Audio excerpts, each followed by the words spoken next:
and his last request was to have his bones completely boiled and to be carried essentially as a skeleton at the front of an army to beat the Scots one more time, which I think is one of the more metal moments of medieval history. So I'm a big fan of that. The Tudors Dynasty Podcast.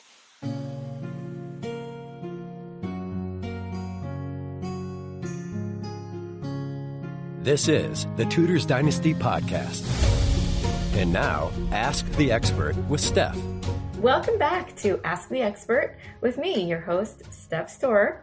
And I'm delighted to welcome back our friend and historian, Chris Riley, to discuss none other than the she-wolf of France herself, Isabella of France, Queen of England, wife of Edward II. Now, we have had an episode a while back on him, so you might remember a little bit of the information you're going to hear. There might be some crossover, but our primary focus today will be Isabella, of course. So, without further ado, let's welcome our expert and get to some questions. Welcome back to the show, Chris. Thank you very much for having me back. Let's get started, as I always like to do chronologically with our topic or the character we're talking about. From the beginning, let's talk about her early years and her upbringing. Yeah, so as you know, we see through history, many noble women, we don't really know where their kind of story starts. So for Isabella, we know that she was born roughly in the year 1295, and we only know that based on the fact that her closest sibling, the future Charles IV, was born roughly a year before. And she definitely turned 12 before she was later married to Edward II. So roughly, she was born in 1295. At least we have a year for Eleanor of Aquitaine, 4 years where she could have been born. So yeah, roughly born in 1295, probably in Paris. Parents, as far as we can tell, loved her very much. They were very, very fond of their children. It's, of course, Philip IV, Philip the Fair of France, and his wife, Joan of Navarre. In terms of upbringing, again, like many noble women of the time in the the late 13th century, she was groomed to rule, but groomed to rule in a very specific female way.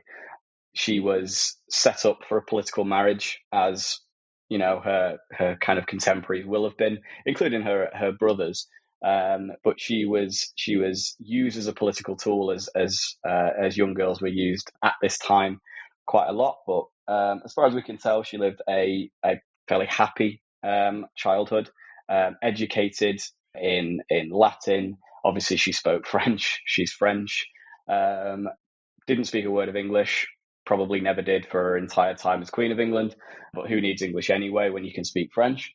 But yeah, her life very quickly got taken out of her hands. And within a few short years, she was destined to, become the future Queen of England.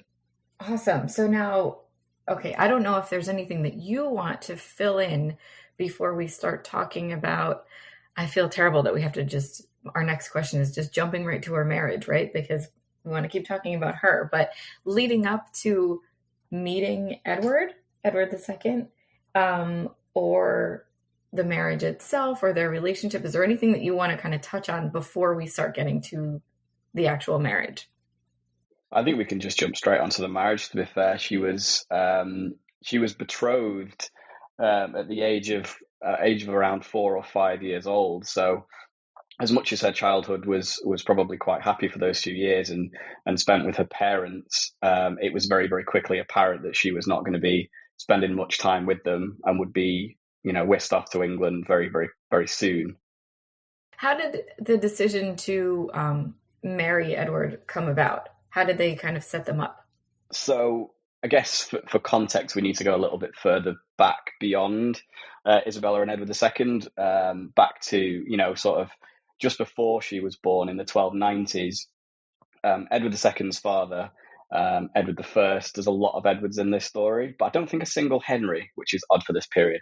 But yeah, Edward I, sometimes known as Longshanks for his long legs, or Hammer of the Scots, which I guess is relevant to this part of his story.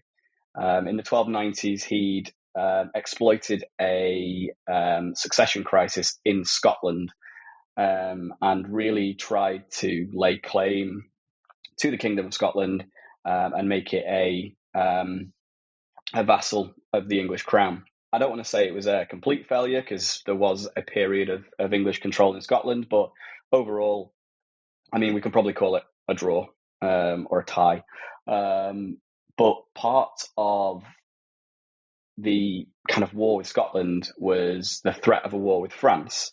Everybody, well, not everybody, the oldest alliance, one of the oldest alliances in history is called the Old Alliance, which is between Scotland and France. I think it was signed in 1295, so around the year that Isabella was born, which tied those two kingdoms together. Basically, if England goes to war with one, the other one would attack, making the future 100 Years' War and Edward I's war with Scotland quite difficult, because it would always bring in this second kingdom.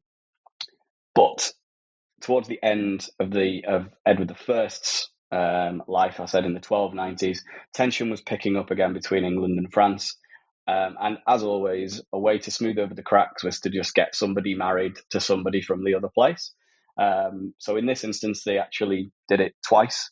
So it was a double diplomatic marriage, which saw her aunt, it's technically her half aunt because it was her father's half sister, Margaret, married to the fairly recently widowed, I'm not quite sure which way, Edward I, and also saw his eldest son, the future Edward II, betrothed to Isabella of France. So in a nutshell, Edward I had a reign filled with war, whether it was with Wales or Scotland or with France, and this kind of double marriage proposal was supposed to kind of almost paper over the cracks of those relationships. So yeah, that's kind of how we get to the future Edward II, because he's still just Prince Edward of Carnarvon at this point, and Isabella of France being betrothed. So now they're going to smooth over all the cracks and everything is, unicorns and rainbows when they get married. I think one of the biggest things, again, I hate to turn the focus onto Edward, but there's just so much to talk about with him too. One of the bigger stories, I guess, that we hear about Edward II is his favorites. Yeah. When did that start, and how did that affect his marriage? Yeah, I mean, it's a great question. It's a huge question. Like you said, there's so much when it comes to the reign of Edward II, and by default then his queen Isabella. So for kind of a greater context, Edward II is not the most well-regarded English monarch. He is usually reduced down or boiled down to his apparent homosexuality. Whether that's the case or not, I don't think it's necessarily relevant, and I'll try and explain why I think that's the case. But ultimately, and we'll get on to the later favourites, as I'm sure that as this story kind of progresses, but famously, his first and probably the true love of his life, his first favourite was a Gascon noble called Piers Gaveston. He'd been around the English court since around the turn of the 14th century, so around the year 1300. Him and his father had been kind of lower nobles in the court of Edward I, and it was around this time that the young Prince Edward, again, still not king, as another 7 years later, still not king, found at the very least a wonderful friendship with this young Gascon noble. Obviously, if it's a friendship, no one minds about friends. And even to a lesser degree, no one really minded if there was a sexual relationship, as long as it didn't interfere. Yes, I'm not saying that homosexuality or anything like that was approved of. Absolutely not. It was incredibly homophobic period to be alive. But, what happens between the sheets kind of tended to stay there. But that was not what happened with Piers and Edward. So we roll forward a few years to when Edward is now King of England. And again, we can now reintroduce Isabella back into the story. Edward becomes king on the death of his father in 1307. Interesting side note about Edward I. He dies on his way to Scotland to once again apparently hammer them. He never really did.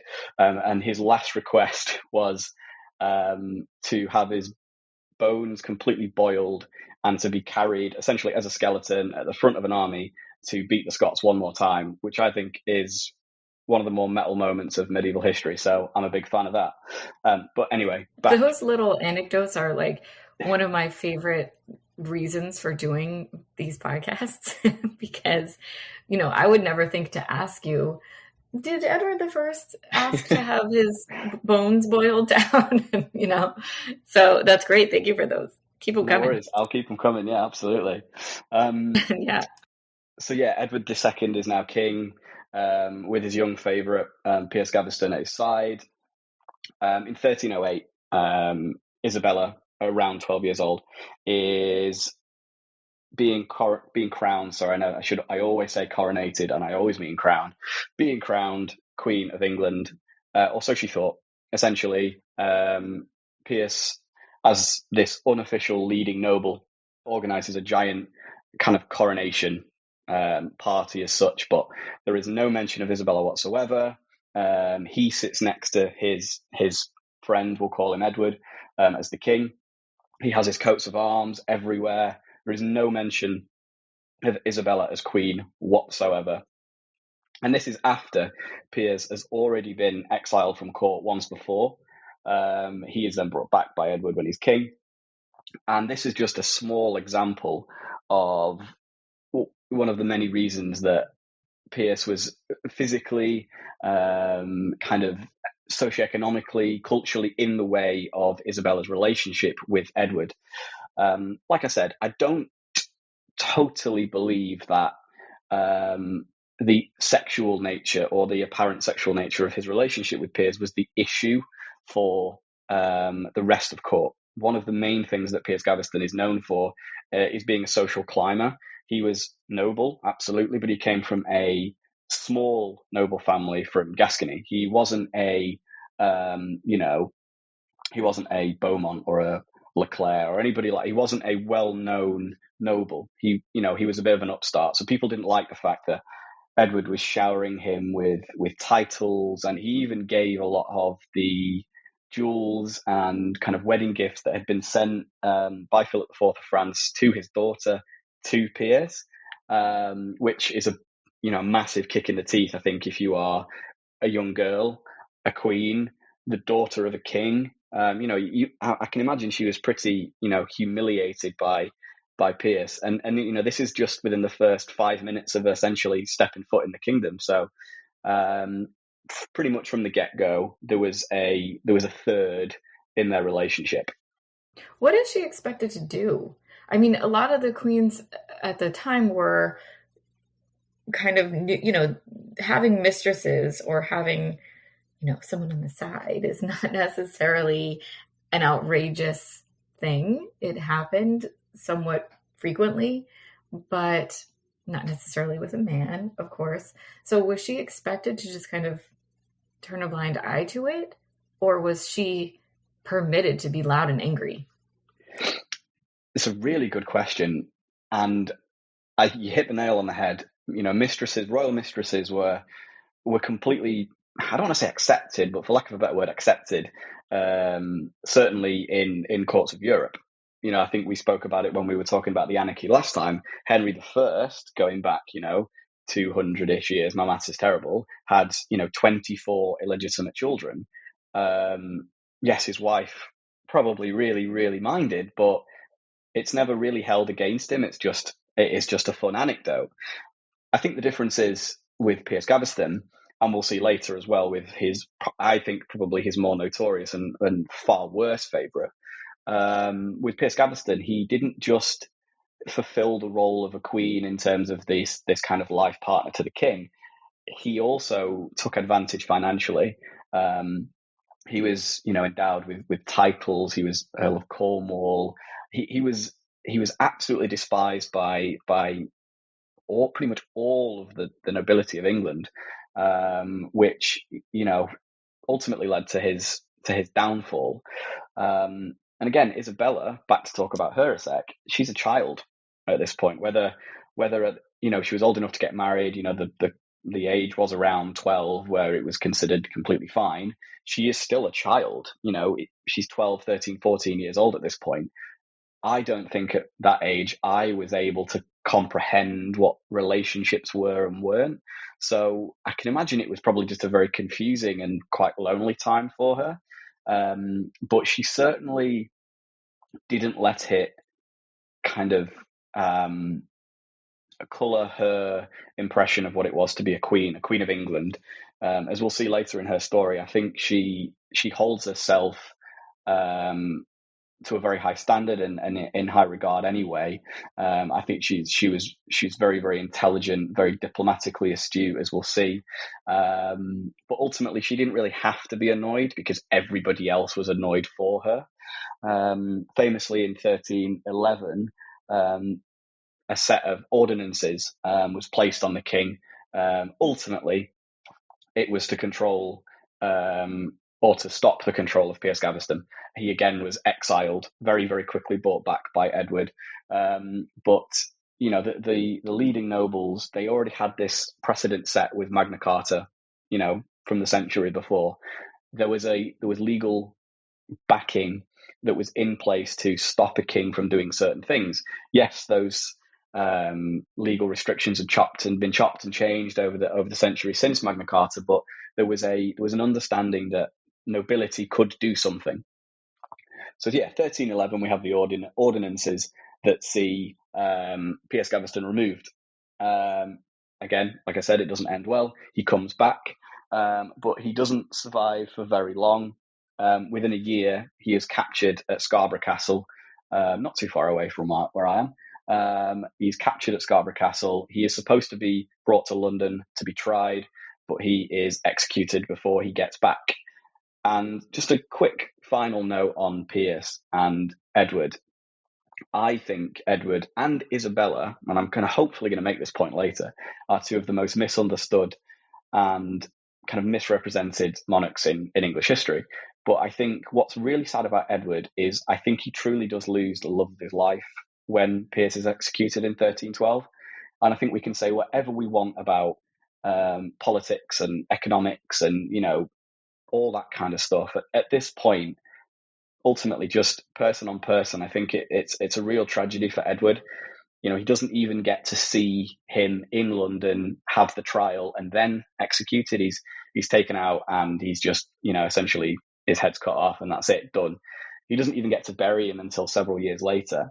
But Edward II holds a grudge and he would eventually get his revenge on the nobles that kind of carried this out, including his cousin, Thomas of Lancaster, who he would later have executed for going against Edward and his new favourite.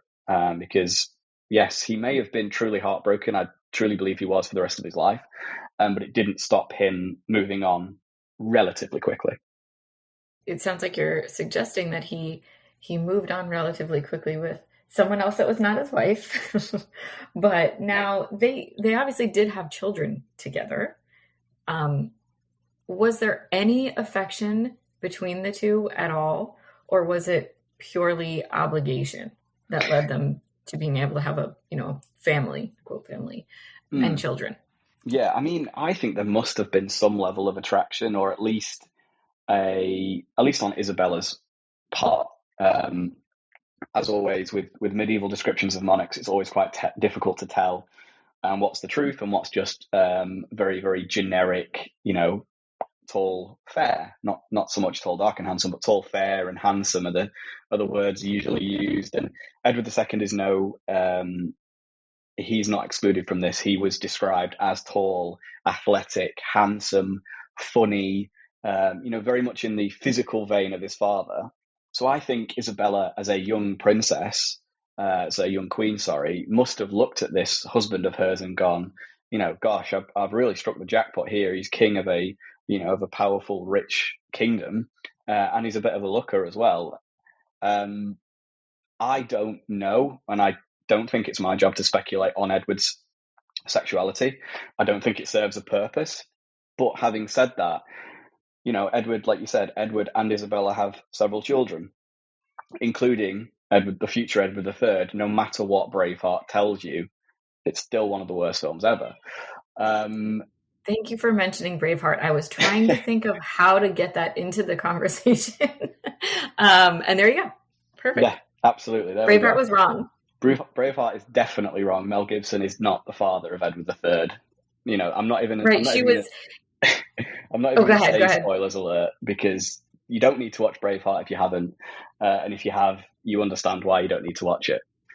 Sure. And she was too young even, right? She was like 9 or 10 or something. She was a child when he died and all that, right? Like, Well, it was just completely far off. Absolutely. As off the top of my head, William Wallace was executed in 1305, which puts her at the most maybe 10 years old. So yeah, as horrendous and as horrific as that sounds, I don't think it was even probably biologically possible. And she was probably still in France at that point. Anyway, I digress. No one take Braveheart at face value. Everybody just go in knowing it's going to be entertainment, but not historically accurate in any way. There are way better films about the period. There are way better films that people should definitely watch. Anyway, Edward and Isabella's family. We'll put that in the show notes. Yes, the better absolutely. Films to watch. Right. Edward and Isabella had several children, and Edward actually had illegitimate children as well. So, you know, it wasn't just that he disliked, women. He might have just really, really liked Piers Gaveston, and other chaps as well. But yeah, he for me is just the most unfortunately placed king in English history. I think he is wedged between the two most perfectly Plantagenet kings England had in Edward I and his son Edward III. Both led consistently successful military campaigns against, enemies old and new. And yet here's Edward II in the middle of the two of them, who's known for losing to the Scots very famously at the Battle of Bannockburn, and being bisexual or gay. And that's kind of, where his story ends. But he was, as far as, the chronicles go, a very funny, very likable man. And I'm sure Isabella, fell somewhat, if not politically, maybe emotionally in love with him. And I think, the fact that they had several children, yes, it is both of their political duty and it's Isabella's most important job, but, there has to be some level of attraction for that to happen, so I don't think it's that far of a stretch. Sure. To assume. Even at the very least, a friendship where Absolutely. They acknowledge that this is our job and get to it. Absolutely, do your duty and all that. But they were both raised very similarly. They were both, very intelligent. They were both, fans of, being outside, and they probably had a lot in common. But ultimately, too many other things got in the way, I think, of them having a truly successful, happy marriage, including Edward himself. Well, then, speaking of the things that got in the way, Edward wasn't the only one who had favorites or, lovers on the side, right? Isabella did her part in that too. So do you think, maybe you could introduce us to actually her additions to the relationship. And do you think that it was kind of a revenge thing that she did that? Or maybe if we just build on that they had a friendship, maybe she really disliked these other people? Yeah, and I think similar to Edward, this is what we kind of hang our hat on when we talk about Isabella. And I'll just kind of go backwards a little bit just to introduce these people again. So after the death of Gaveston, we have I was going to say a period of peace, but we don't. I'd be a liar if I said that. We famously have the Bannockburn campaign, we'll call it, in 1314, where Edward is utterly humiliated in June of 1314. Stirling Castle is taken back by the Scots. He has to run back to England with his tail between his legs. And then in 1315, we have a great famine that, again, puts him on the back foot, more pressure from the nobles to do something. And then we introduce two people. Luckily, they have the same name. We have Hugh Despenser the Elder and Hugh Despenser the Younger. Hugh Despenser the Younger becomes very much the new favourite, replacing Piers Gaveston. But the difference here is he isn't a social climber. He is an established member of the upper nobility. He and his father come from a long line of Hugh Despensers. I think there's 4 or 5 in a row. Again, medieval history is not known for its originality when it comes to names. But ultimately, in a nutshell, to wrap up very quickly, Hugh Despenser is even more despised than Piers Gaveston pretty much ever was, because as well as taking the lands, the titles, and everything like that, he basically runs England on behalf of Edward, declaring, de facto war on the Marcher lords, between those lords between England and Wales, and the very much notoriously violent part of England and Wales. Forces Edward and England to essentially go to war with itself in the 1320s. And one of the nobles who goes against Edward and the Despensers is a chap called Roger Mortimer, who again comes from a long line of Roger Mortimers. So again, I might refer to multiple Roger Mortimers as much as I refer to multiple Hugh Despensers. I will do my best to keep them all nice and neat, but it's even hard to say, never mind to remember who's who. But yeah, one of these lords is Roger Mortimer, who is, like I said, a lord whose main kind of power base is in that kind of grey area between England and Wales. And for context, that's been a grey area for 300 years since the Norman conquest. Notoriously violent and kind of like a Wild West area of the British Isles. But yeah, Roger Mortimer goes to war with other nobles, goes to war against Edward and the Despensers, ends up getting captured, and is placed into the Tower of London, which is famously difficult to escape from. But Roger Mortimer does escape from the Tower of London, one of a handful of people to be able to do that ever. But he escapes to France, where a lot of English disgruntled nobles go to the court of the French king, because again, at this point, the ties culturally between England and France are very, very still very much there.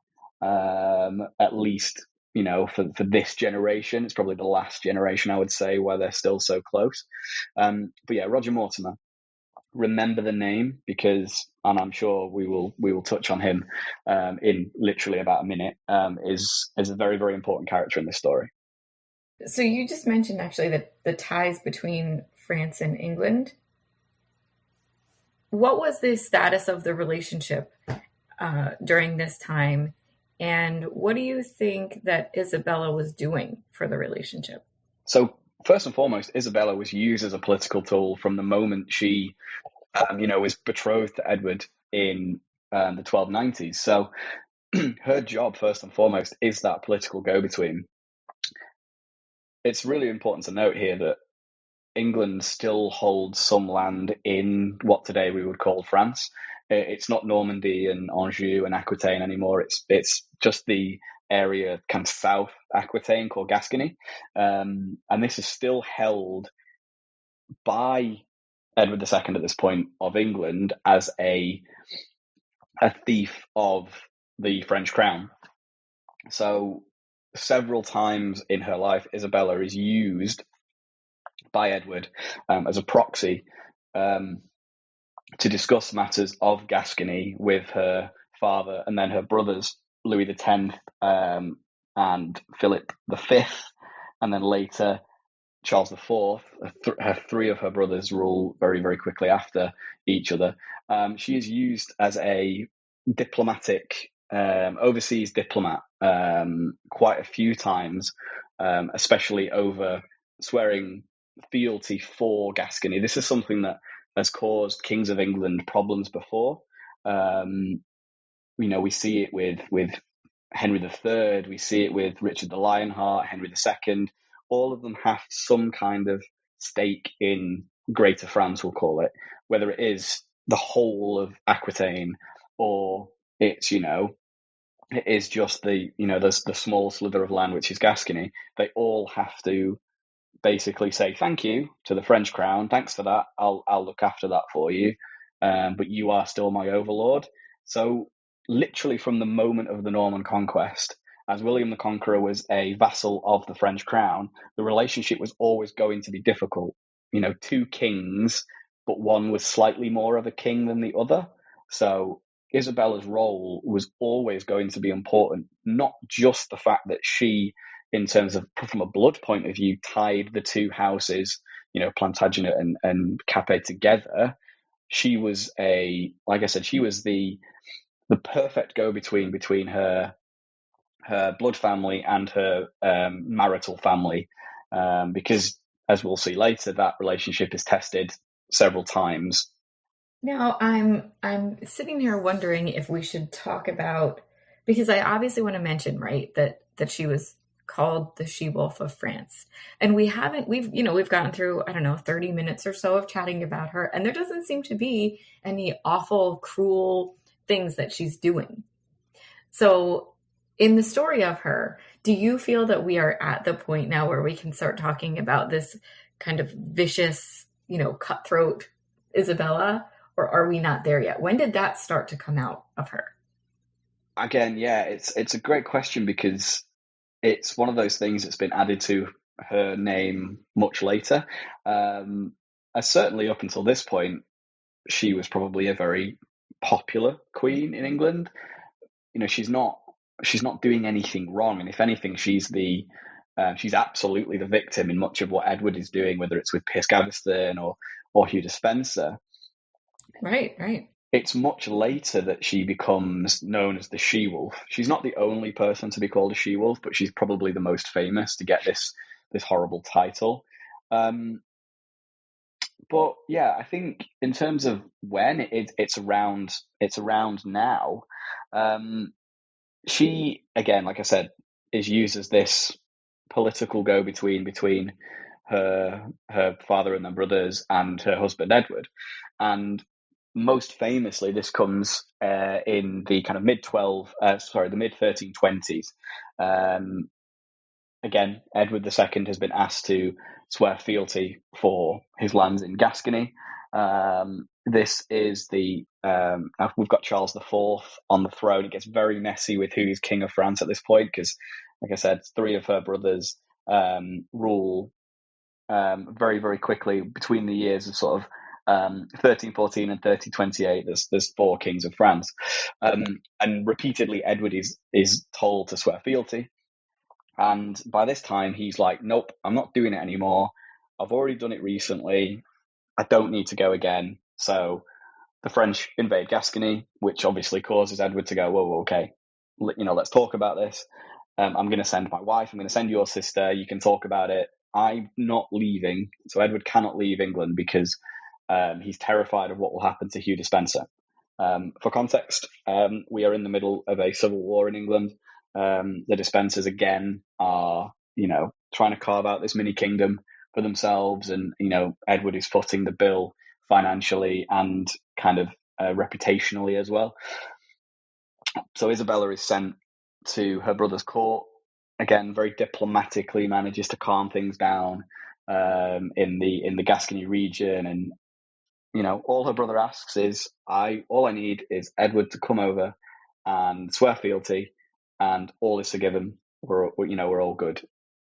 Edward still, he's at this point, he's going, okay, cool, I'm probably going to have to. And then right at the last minute, he goes, nope, I'm not doing it. But then Isabella has an idea. And this is where her intelligence really starts to come through. Her idea is, well, why not just send our son and heir, Prince Edward, the future Edward III, send him, because it was fairly common for sons and heirs to swear fealty in kind of lieu of their fathers, because, Edward is going to be king at some point, so he may as well swear fealty now. So this was a completely normal thing for people to do, so it wasn't completely out of the blue. But Edward II should have seen what was about to happen coming, if you ask me. He's like, fine, I'll stay here with you, and I'll send Edward. So Edward, the future Edward III, is sent with his mother back to France, and she now has one of the three things, that she needs to put this plan in place. I don't know how long she had this plan. I don't know if this was just, a coming together of all the right pieces at the right time. But essentially, She has a son and heir holding the key to the future of England. And she also at this point meets up with someone familiar, Roger Mortimer. Roger Mortimer is almost the polar opposite of her husband, Edward II. And he is everything that you would probably want, I would say, as a medieval queen. He was a fierce military leader. He'd led campaigns against her husband, but he was, late 30s, tall, handsome, again, all these very generic words, but he seemed to, really, really get Isabella and him the same with her, with him. And those two, with other allies as well, the other nobles who had been disaffected by Edward, started to gather mercenary bands in an attempt to invade England and depose her husband. So this is where this kind of the she-wolf starts to emerge, because let's forget Edward for a second. This woman, again, very, very sexist time, this woman is going outside of her marital bed, and she's got this new lover on the scene, Roger Mortimer. He should be loyal to his king, and all this kind of carry on.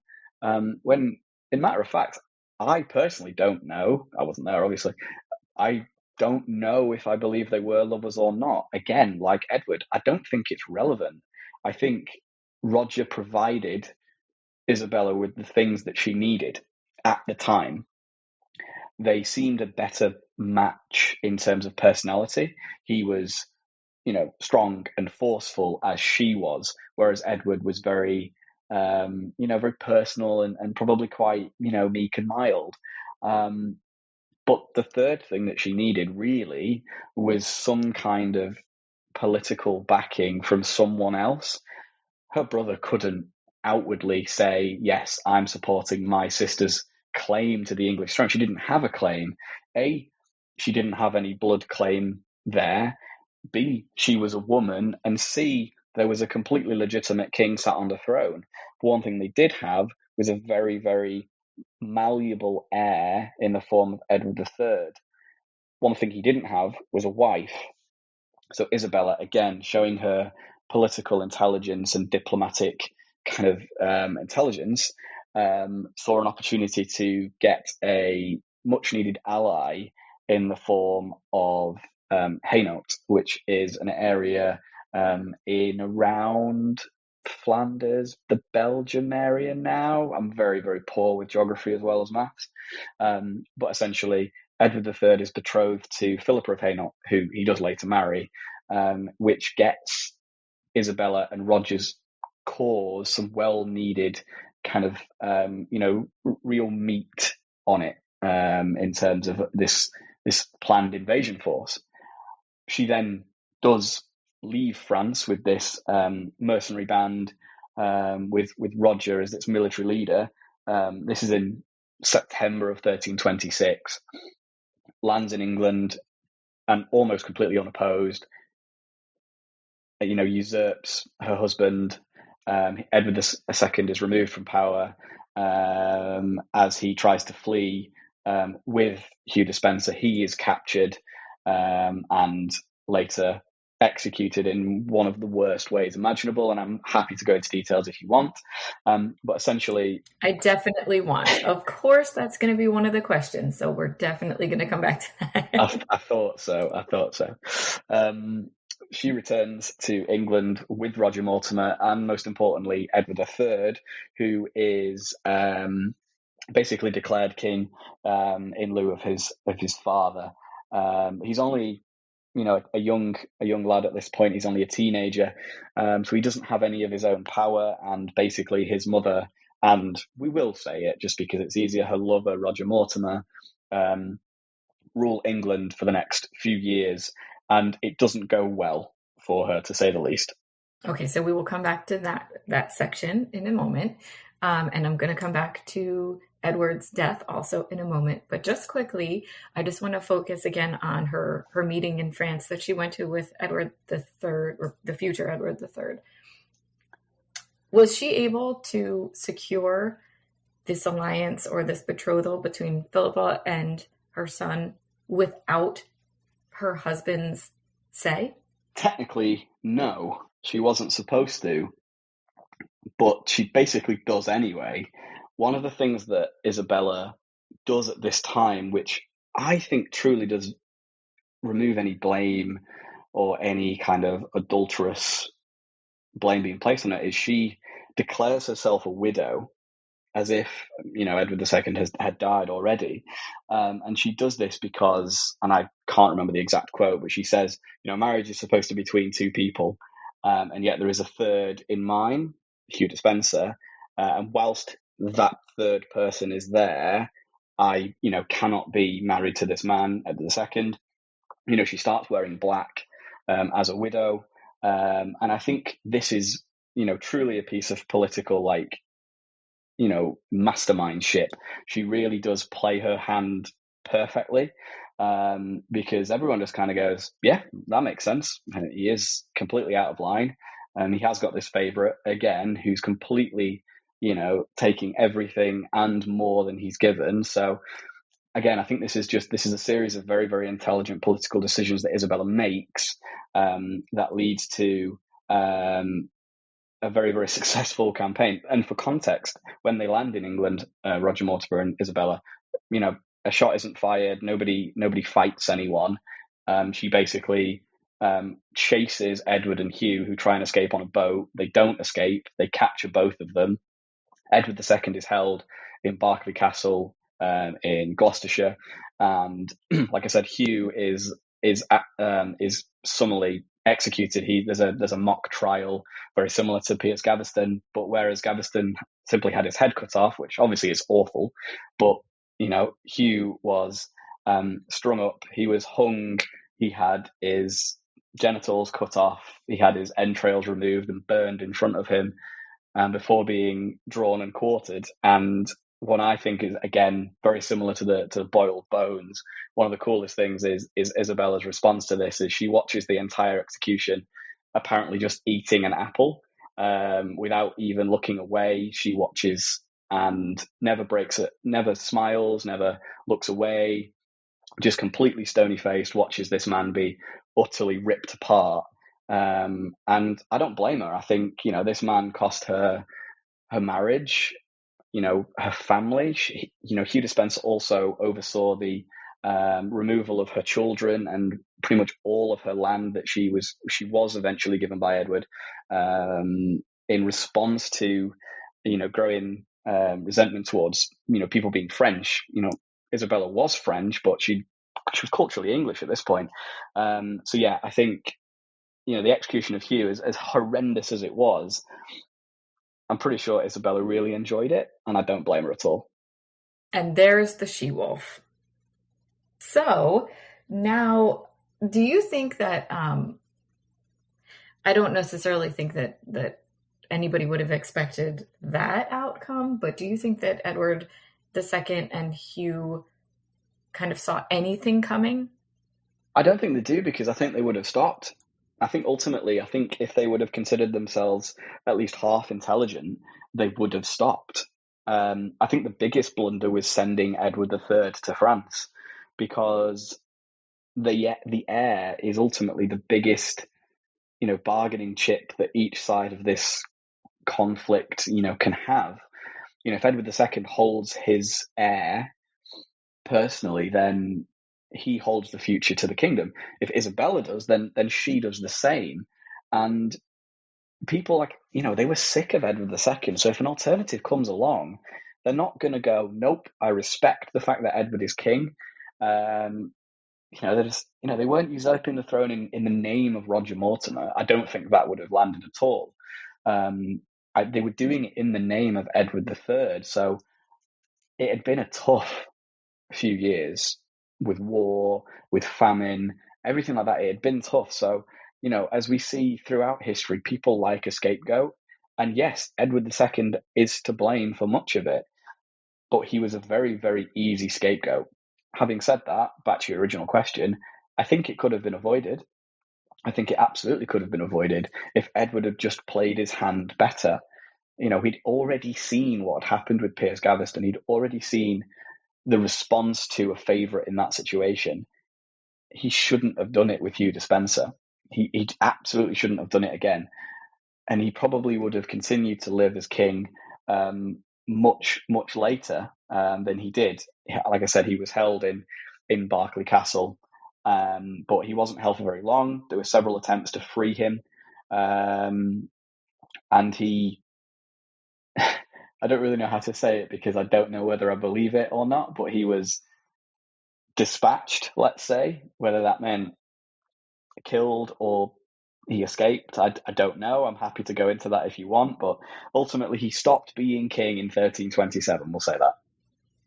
Yeah, let's go into that. Awesome. So, Edward II famously, apparently, is murdered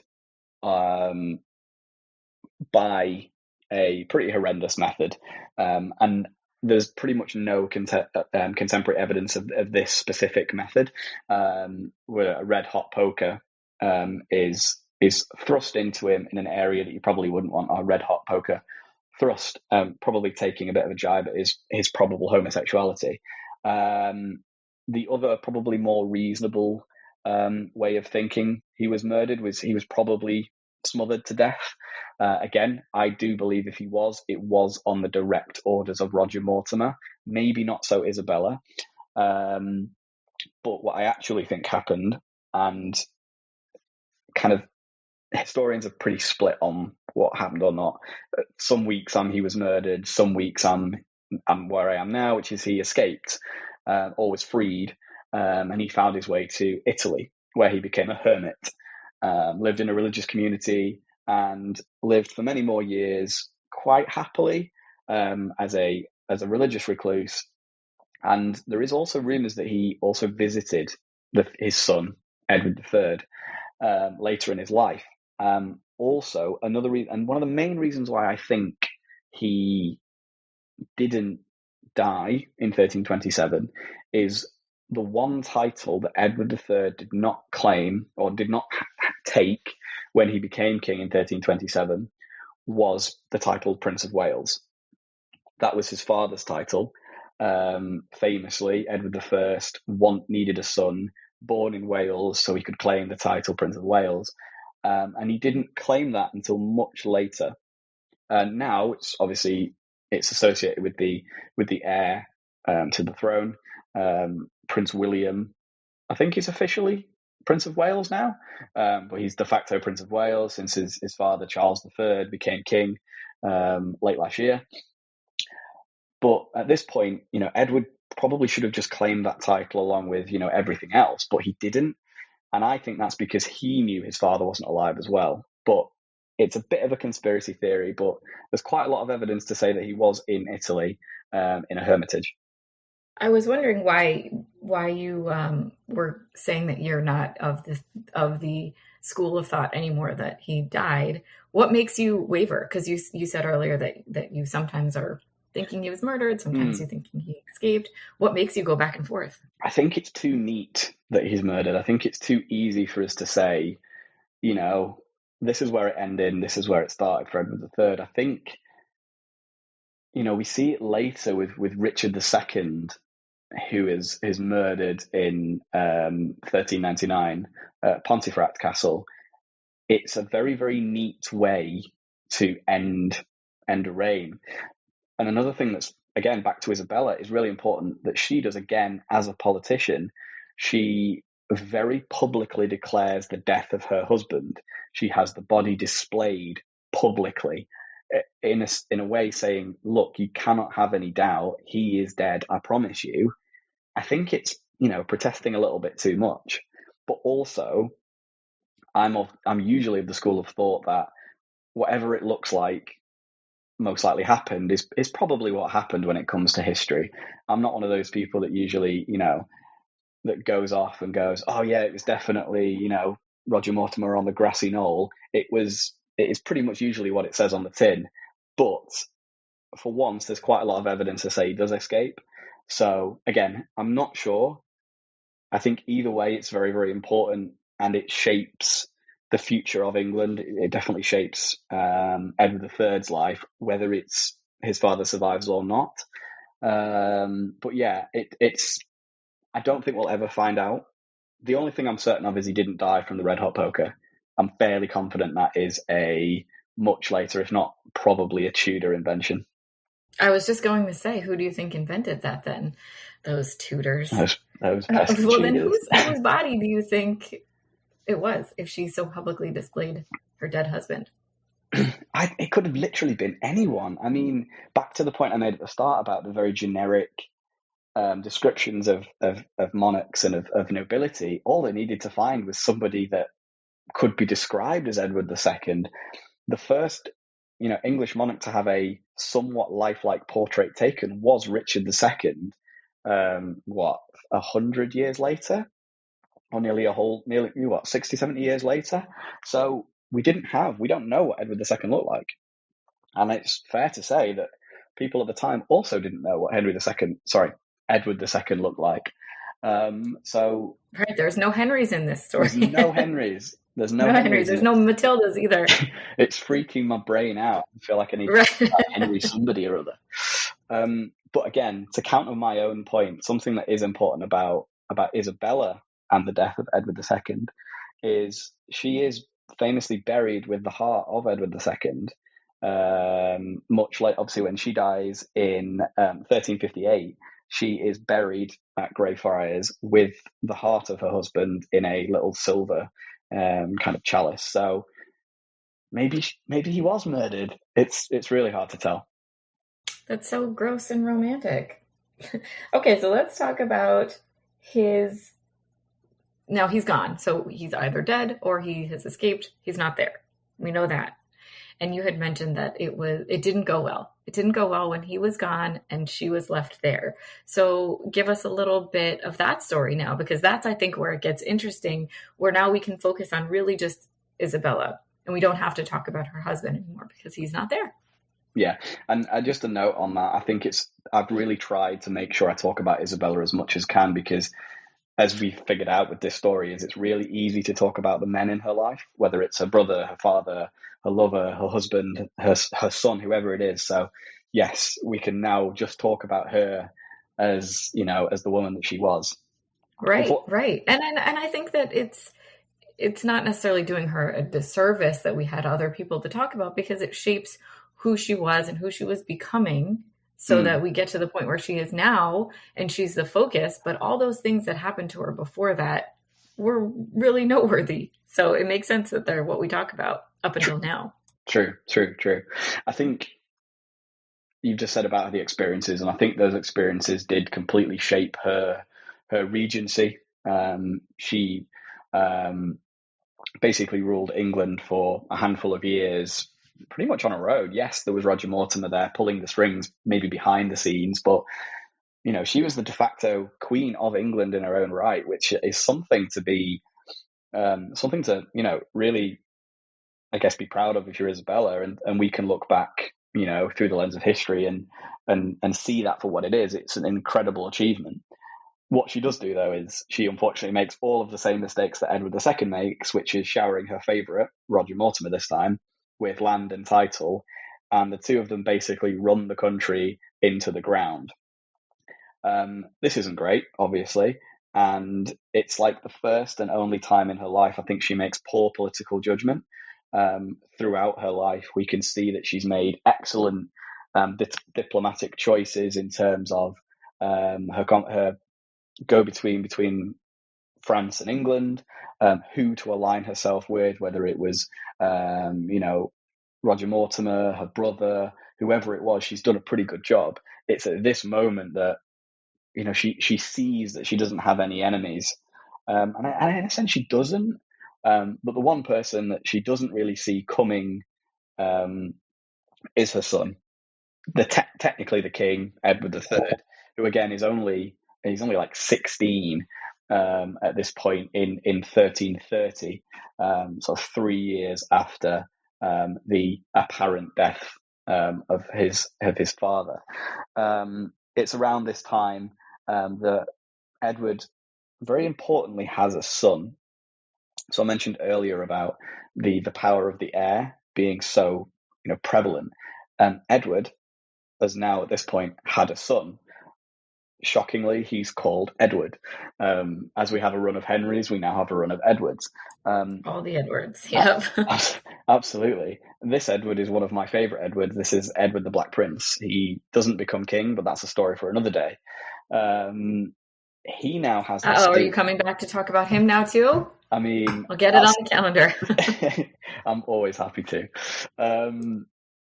So the political tool that Isabella has, a few years before, is she has the heir. Edward, King Edward III, now has that same power, and he's able to use that, or he's at least viewing that as a reason to really put his own mark on his kingship. So in 1330, he says enough's enough, and he sees Mortimer as the problem rather than his mother. He had a very good relationship with his mother, from what I can tell, and it would have been very difficult for him to blame his mother, I think, for what had happened, and I think that's quite fair. So he gets together with a bunch of pals, and they track Mortimer and his mother to Nottingham Castle, and in what sounds genuinely like a made-up story, because it sounds like a bit of a an action thriller story. Him and his very young friends, like I said, he's only a teenager at this point, break into Nottingham Castle, capture Roger Mortimer and his mother, and basically says, I am the king now, I won't have anybody else making decisions for me. And everyone goes, yeah, cool, amazing. Isabella is pretty much left alone. She is left to retire quite comfortably. Like I said, I don't think Edward ever really blamed his mother, or if he did, it was a personal conversation between those two. It was never made a public issue. But Roger Mortimer was, as I'm sure we can imagine, executed. He was saved the traitor's execution. He was not hung, drawn, and quartered. He was just hung, which was more merciful. But either way, Isabella was truly distraught. She's rumored to have said, when Edward stormed the castle, don't harm my Mortimer, don't do this. Sorry, it's really weird, I keep saying Mortimer. My cat's name is Mortimer, so I keep thinking of him. He's not named after Roger Mortimer. But yeah, she's very, very passionately involved with this man, whether it was love or not. But he is removed politically and physically. He's executed. But unlike his father, Edward doesn't hold a grudge. Edward III grants back the lands to Roger's son and then grandson, who were both called Roger Mortimer, with the third Roger Mortimer in this story, his grandson, becoming one of Edward's most important military leaders, a founding member of the Order of the Garter. So, he does forgive and forget. But yeah, Isabella truly, like I said, makes the only political mistake, I think, of her life, which is trusting Roger Mortimer not to just be like Piers Gaveston or Hugh Despenser. So we're here at the end of her story, and I'm still not convinced that she was so cruel as she is so often depicted. And I think even when you think about, contemporary, even just movies or stories or things like that, the she-wolf thing is really her moniker. So do you agree with that? I don't think her reputation is fair at all. I think anybody in the position that she found herself in as a young girl, growing up in a foreign land, surrounded by people she'd never met, speaking, at least, different accents, if not a different language, I think getting out of it alive with her son on the throne shows incredible fortitude and mental toughness, to use an American football term. I think she showed, throughout her life and her career, a real understanding of politics and a real understanding of the kind of finer points of diplomacy. And I think she's very much boiled down to a relationship with a man which may have lasted 5 years. It was her relationship with Roger Mortimer was very much real. Again, whether it was sexual or not, I have no idea. And again, I don't think it's totally relevant. But I think if you make it about that, she then suddenly becomes the she-wolf again. And I think she's far more than that. I think she's one of the most poorly remembered queens of England. We look back to, I don't know, Eleanor of Castile, a much more popular queen. We get the Eleanor crosses that are dotted around England. You can still see some of them today. Whereas Isabella was far more politically active, far more politically intelligent, and that's no knock on Eleanor of Castile. But, as an example, I think she is boiled down to this one relationship, very similar to what Edward II is as well. And I think, again, he was dealt a very, very bad hand in terms of his time for ruling. Like I said, there was this drawn out war with Scotland that wasn't going his way. He tried to fix that. He failed. There was famines. The power of the French throne was only growing at this point. So he was just at the wrong place at the wrong time. Yes, he made terrible decisions, but I don't think that's solely on him. And I'd say it's the same with Isabella. I think I might know the answer to our final question, but I have to ask, because you are the go-to for these ladies, applying all the pressure, if you have to choose Isabella of France or Eleanor of Aquitaine, who's your girl? I mean, it's not going to shock anyone, but it is, of course, Eleanor of Aquitaine. Matilda also needs to get a mention as well. The true Queen of England in my eyes from our last episode, but Isabella of France gets kind of the honourable mention just for the most completely misunderstood queen. And also, a bit of a tangent, if I may, Isabella is the reason, I truly believe, is the reason England is as England is today. She was a princess of France before she was anything else. And I've mentioned previously that after her father died in 1314, 3 of her brothers reigned within a period of 14 years, basically ending the Capetian line of French kings, which had, was a 300-year dynasty. And ultimately, her offspring, Edward III, amongst others, were some of the, in my eyes, the primary heirs to the Kingdom of France. And through her bloodline, we get the 100 Years' War. Whether we see that as a good thing or not, that's by the by. It's a conflict that spanned 116 years. That's irrelevant. But what is relevant is what came out of that conflict, which is an idea of Englishness that didn't exist before. I've already said that, culturally, England and France were very similar. Language, across both these kingdoms, French was the language spoken, at least at court. After the 100 Years' War, France had dropped out of fashion in England for obvious reasons.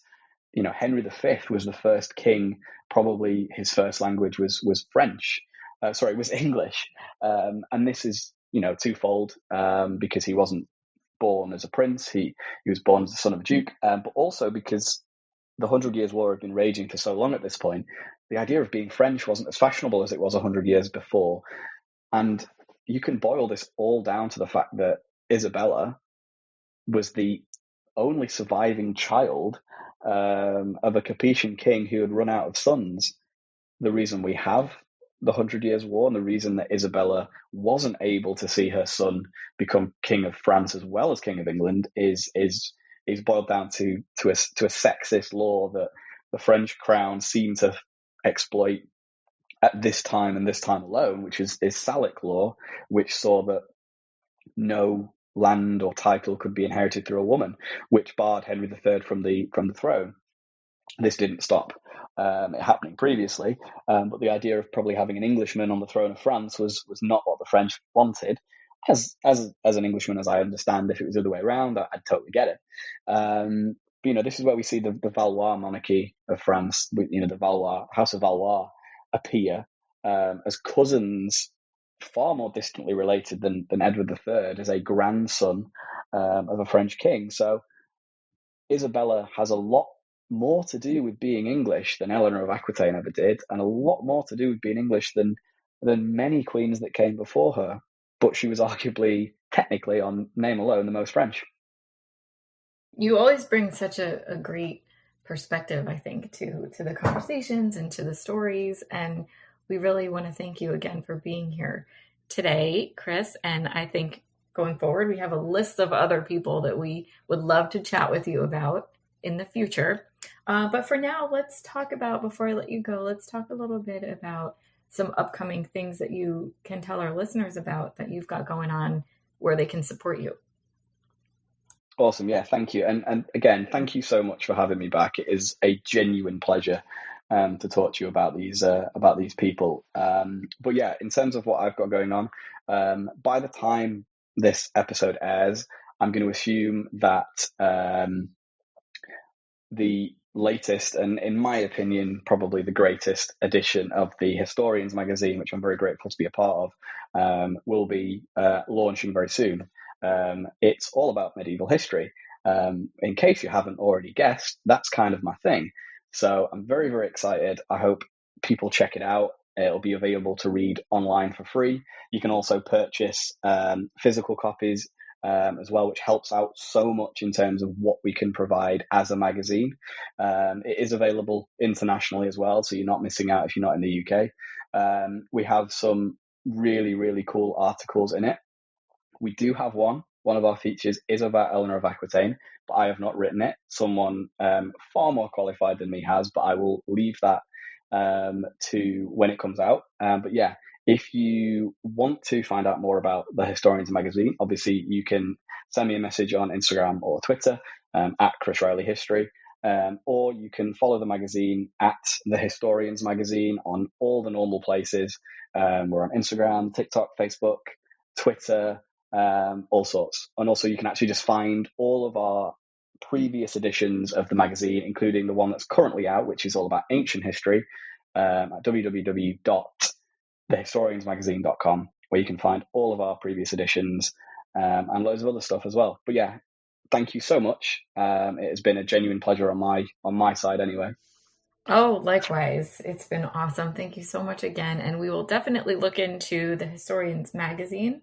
Again, as Chris mentioned, you can find it at Historians Magazine on all of social media. And with that, I want to say thank you so much to Chris Riley, again, to our listeners who wrote in with all the questions, and to everybody listening to this week's episode. As always, we appreciate your support and hope you'll tune in again next time as we continue to ask our experts the pressing questions you want answered. And if you love the Tudors Dynasty podcast and want to show even more support, please consider becoming a patron, where you'll not only receive the great content we offer now, but extra insider research, information, prizes, and other exciting opportunities only offered by subscribing. Until next time, thanks for listening. Thanks for listening to this episode of the Tudors Dynasty podcast. You can follow and support the Tudors Dynasty podcast on Facebook, Twitter, Instagram, and Patreon at Tudors Dynasty.